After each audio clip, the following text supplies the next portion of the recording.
మగవులు మెచ్చే ఆషాఢం sale Chennai shopping mall ఆడి KG sale.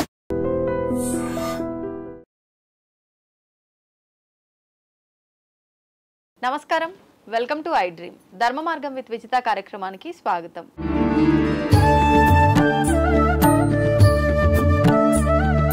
ప్రస్తుతం మనతో పాటు ఉన్నారు డాక్టర్ రంగి కమల గారు. ఇప్పుడు అమ్మతో మాట్లాడి మరిన్ని విషయాలు తెలుసుకుందాం. నమస్కారం అమ్మ. నమస్తే అమ్మ, మనం ఆషాఢ మాసం చివరి రోజులోకి రాబోతున్నాము. ఆషాఢ అమావాస్య రాబోతోంది.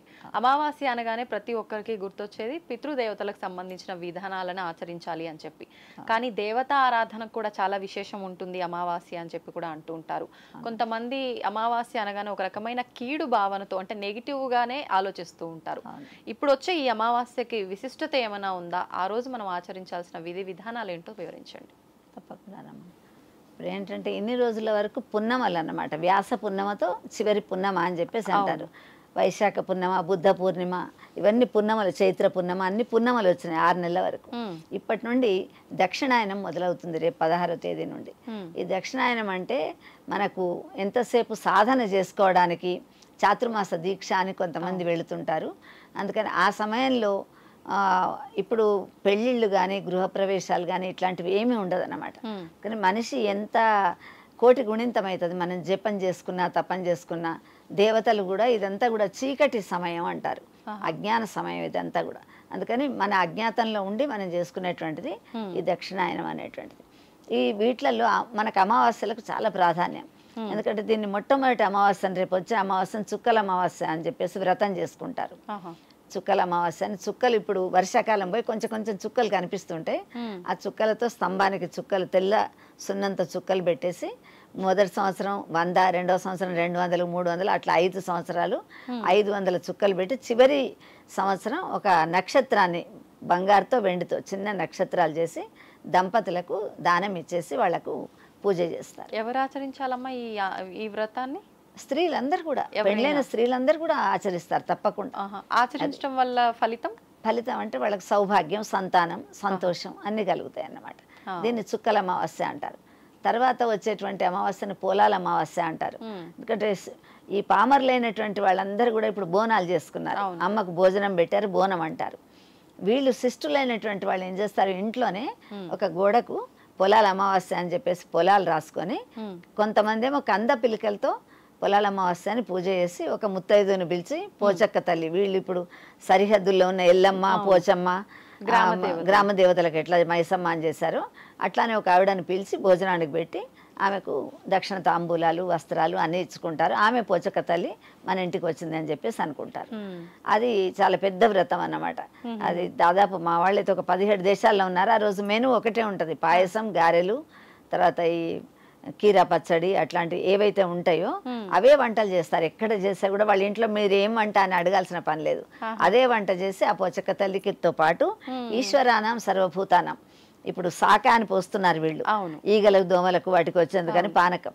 అట్లానే వీళ్ళు కూడా ఏం చేస్తారు, ఒక ఆకులలో ఇవి ఉంటాయి కదా మన బాదాం ఆకులు, పెద్దగా ఉన్న ఆకులు తీసుకొని దాంట్లో వండినటువంటి నైవేద్యాలన్నీ పెట్టి ఈగల దోమలకు నైవేద్యం పెడతారు.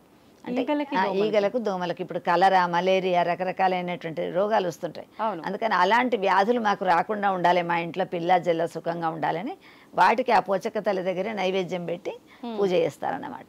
ఇది ఏ రోజున అన్నారమ్మా? పొలాల అమావాస్య. ఈ అమావాస్యలన్నీ ఇంకా అమావాస్యలే, దక్షిణాయనం 4 అమావాస్యలు, 6 అమావాస్యలు, 6 పున్నమలు అయిపోయినాయి. మొన్న పున్నమలు, ఇప్పుడు 6 అమావాస్యలు వచ్చేస్తాయి. దక్షిణాయనం అంతా అమావాస్యలకే.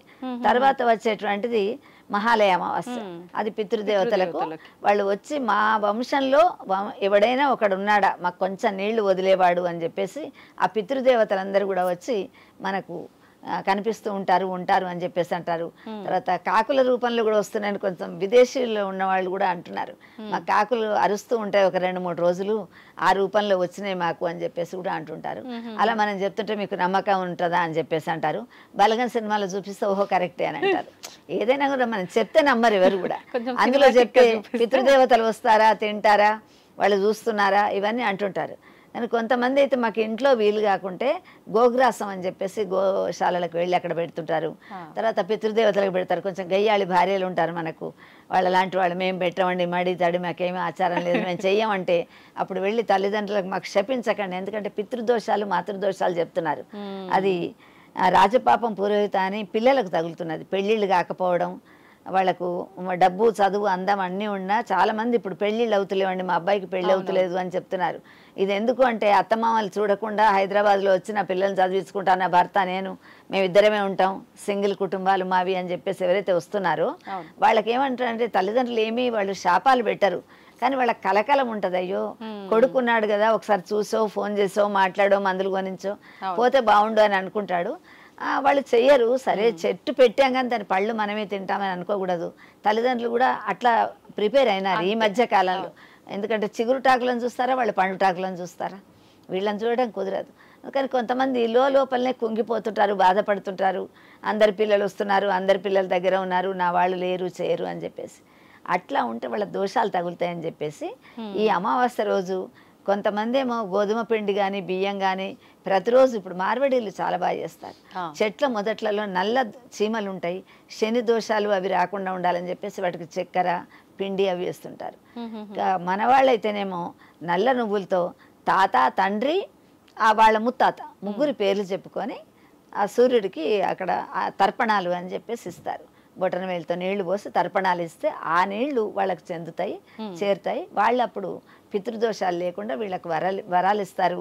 మా వంశంలో ఒక్కడన్నా నాకు ఈ రోజు నీళ్లు పోసాడు, ఒక చెంచా నీళ్లు అని తృప్తి పడతారు. ఇప్పుడు ఈ తర్పణాలు ఇవన్నీ మగవారు మాత్రమే చేయాలి. మగవాళ్ళు మాత్రమే. మరి సంతానం ఇద్దరు ఆడపిల్లలే లేకపోతే ఒక్కరున్నా ముగ్గురున్న ఆడపిల్లలే ఉండి మగపిల్లలు లేని ఆడపిల్లలే ఉంటే వాళ్ళు సాహిత్యం అని అంటారమ్మా, పప్పులు ఉప్పులు కారం చింతపండు అన్ని తీసుకెళ్ళి వాళ్ళ అమ్మ నాన్న పేరు మీద దేవాలయంలో ఆచార్యుడికి ఇచ్చేయాలి, స్వయం పాకం ఇచ్చేయాలి.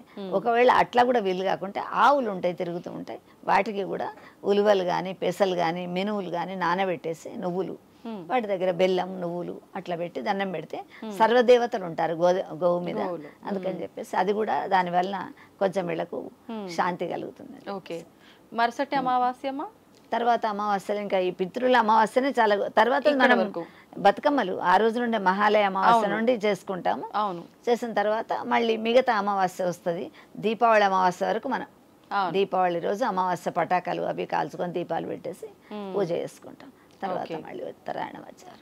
ఇలా మనకు ఇక్కడ నుంచి ప్రారంభమయ్యి ఆషాఢ అమావాస్య దగ్గర నుంచి కూడా వరుసగా ఒక్కొక్క అమావాస్యకి ఒక్కొక్క విశిష్టత అయితే తప్పకుండా.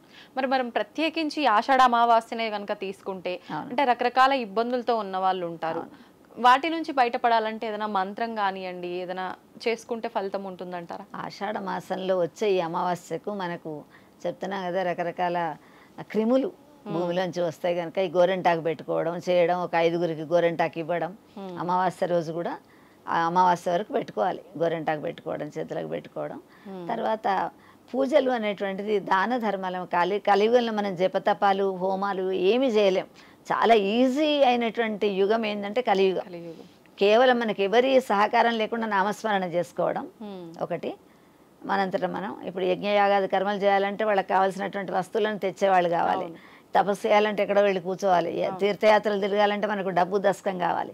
దీనికి ఏది అవసరం లేదు. కలియుగంలో నీకు తోచిన దానం ధర్మం, ఓ 10 రూపాయలు ఉంటే అందులో 1 రూపాయి దానం ఇచ్చుకో, అది లేకుంటే మాట సాయం చేయి, ఎవరికైనా విద్యాదానం చేయి, అన్నదానం చేయి, ఎన్ని దానాలు చేస్తే అంత మంచిది. అందుకని చెప్పేసి ఆ అమావాస్య రోజు ఏ దానం తోస్తే ఆ దానం చేయవచ్చు. ఇదే చేయాలి ఇంతే చేయాలని లేదు, మనకి ఎంత బుద్ధి పుడితే అంత చేయవచ్చు. ధన్యవాదాలమ్మా.